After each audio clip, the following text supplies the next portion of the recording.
What's up, guys? It is Carly here, bringing you day number 18 of my 31 days of horror, and today I'm going to be talking about a film that is obviously very well known by everyone, and it is one that I've seen multiple times in my lifetime, and I just decided to review it because I just got the Blu-ray set recently, but that is Scream from the year 1996.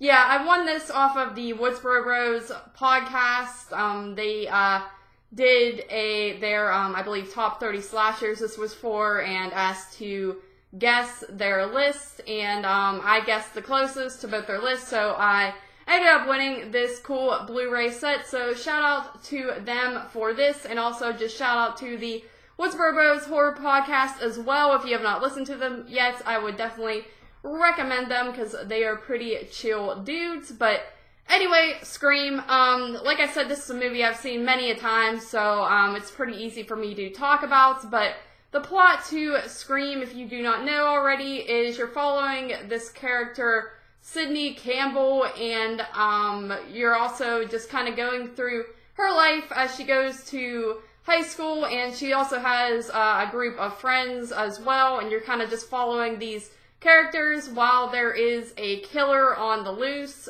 He is wearing this ghost face costume, which I believe was just supposed to be a random costume that you could buy anywhere in stores, and yeah, but they're trying to figure out who this dude is and why he's killing people and all that, and he starts kind of picking off Sydney's friends as well as just random classmates from her school, and other things occur, like her father they believe to be missing, and you also have Gail Weathers, this reporter who did a book and story on Sydney's mother, who was murdered a year previously, so you got like side things going on like that throughout the film, and yeah, so Scream, basic slasher. I count this as the slasher category for the 22 shots challenge. I was going to count it for a 2-hour plus movie, but this movie actually is only an hour and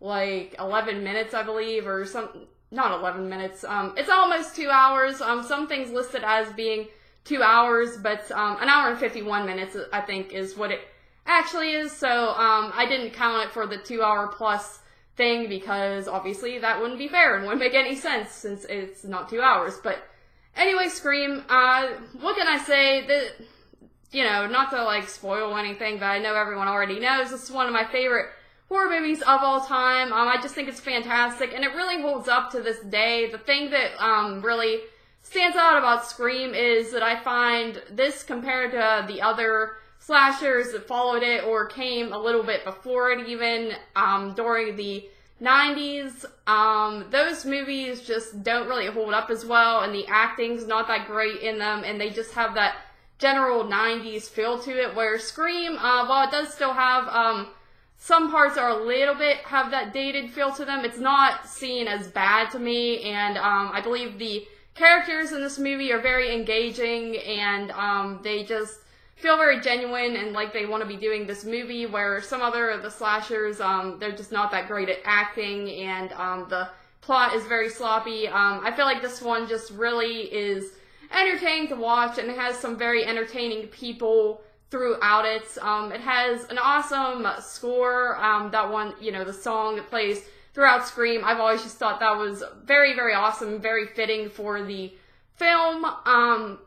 The movie also has a lot of references to older horror movies that I have picked up on more and more over time. As I've said, I've been watching this one since I was a little kid. It's one of the movies that really got me into horror, and back then I didn't really get that it was kind of poking fun a little bit. Not really a parody, but it's very self-aware and plays a little bit on other slasher movies from the 70s and 80s. Back then I didn't really get it, but nowadays I really appreciate it. You have scenes like in the video store that I also like and find very nostalgic, because video stores are pretty much non-existent at this point, unfortunately, but yeah, so this movie I just think is brilliant. It definitely has a few minor problems going for it, like with the killer just showing up in areas that doesn't make sense as to why he wouldn't get caught for being where he is, and then maybe some just scenes that come off as a little bit over dramatic today with like Sydney and her boyfriend and things like that. But with that being said, I feel like you can kind of overlook that, especially for a movie like this with its popularity and what it's done for the horror world in general. So I've always been able to overlook it, and I give Scream a solid 10 out of 10.